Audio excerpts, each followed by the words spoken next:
Coloquei um pisca-pisca aqui no fundo porque sempre dá certo colocar pisca-pisca. Qualquer vídeo, qualquer foto indie, qualquer coisa assim de cenário hoje em dia tem pisca-pisca. Então acho que nada mais justo do que eu também colocar alguns pisca-pisca no meu vídeo de vez em quando, né não? Saiu um novo clipe do Pablo Vittar.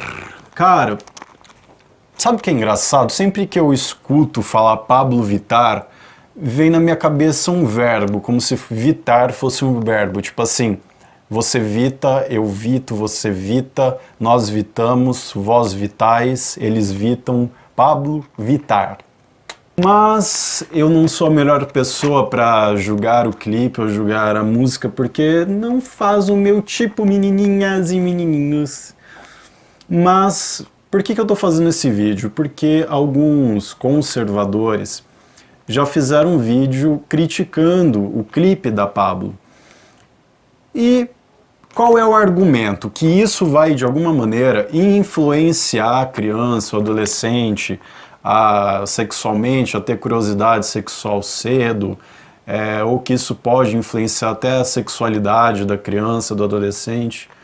E, cara, sabe, eu acredito que isso é algo um pouco atrasado, porque se você parar para pensar, se a gente for analisar a linha do tempo, quando eu era criança, era muito comum, por exemplo, as músicas do El Chan, vivia no Faustão e no Gugu, El Chan. Naquela época tinha até alguns grupos mirim que imitavam o El Chan, tipo a Molecada, não sei se alguém já ouviu falar de Molecada. Se você ouviu falar, você tá ficando velho que nem eu. Mas a molecada sempre tinha esses grupos sempre tinham aquele mesmo estilo, que é um dançarino no meio e duas menininhas, uma de cada lado, fazendo danças de short e tudo mais. Na época ainda tinha uma certa erotização, mesmo que ela fosse inocente em relação à adolescente, à criança. Eles mostravam isso na televisão sempre que a criança queria fazer igual aquelas bandas, aqueles conjuntos. E quando o El Chan ele estourou, eu lembro que era normal, assim, na escola, em festivais que tinham coreografia, os grupos, eles imitarem os conjuntos da época. Eu lembro até que eu te fiz uma apresentação em que eu imitei o Skank. E também tinha do El Chan, tinha um pessoal que imitava Mamonas Assassinas. As crianças gostam de imitar as coisas, mas na época o único recurso de comunicação que as pessoas tinham era a televisão. Então, e na época já se discutiu um pouco isso, sabe, em questão do porquê que vai mostrar isso na televisão, banheira do Gugu e tudo mais. Mas não tinha, ainda existia uma inocência muito grande nesse aspecto.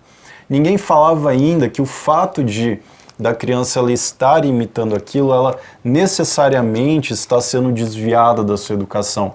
Existia uma inocência muito grande nisso na época. E eu posso dizer, até com grande propriedade, cara, que na época era muito mais comum, sabe, uma erotização, tinha muito mais agressividade, sabe, era muito mais erotizado isso na televisão do que hoje no próprio YouTube. Se você comparar alguns clipes da época ou apresentações no Gugu, no Faustão, de alguns conjuntos, algumas atrações, e, por exemplo, você comparar com esse clipe mesmo da Pablo Vittar, você vai ver que tem uma diferença enorme, muito grande.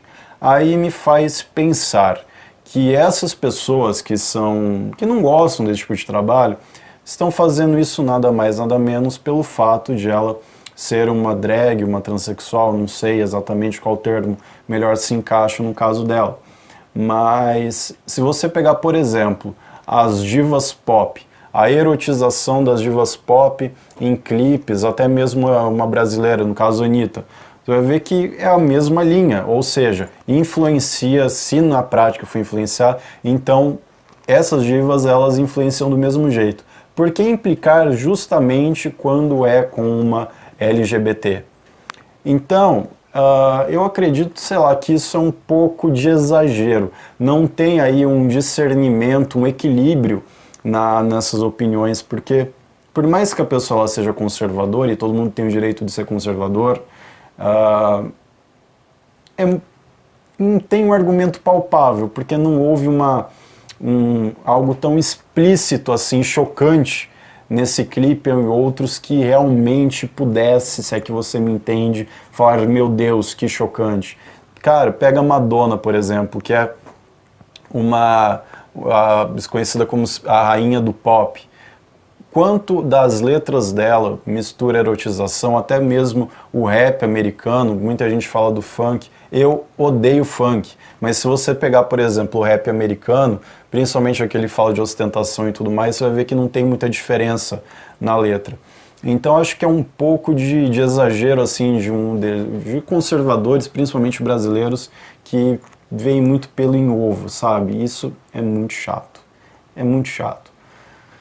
Acho que se é para implicar com esse tipo de material, então que implique com todos. Eu não gosto, não é o jeito, não é o tipo de música que eu gosto, não é o tipo de clipe que eu gosto. Eu acho sim um pouco desnecessário misturar essa questão de ostentação, erotização nas músicas, mas cada um sabe do seu gosto, cada um paga a sua conta, então acho que quem ficar cagando regra para a vida dos outros de que cada um gosta, acho que, sei lá, fomentar mais ainda, sabe, uma época que a gente está vivendo de extrema chatice. Essa é a minha opinião. Quem gosta de Pablo, continua gostando de Pablo. Quem não gosta, simplesmente continue não gostando. Tá? Beijo.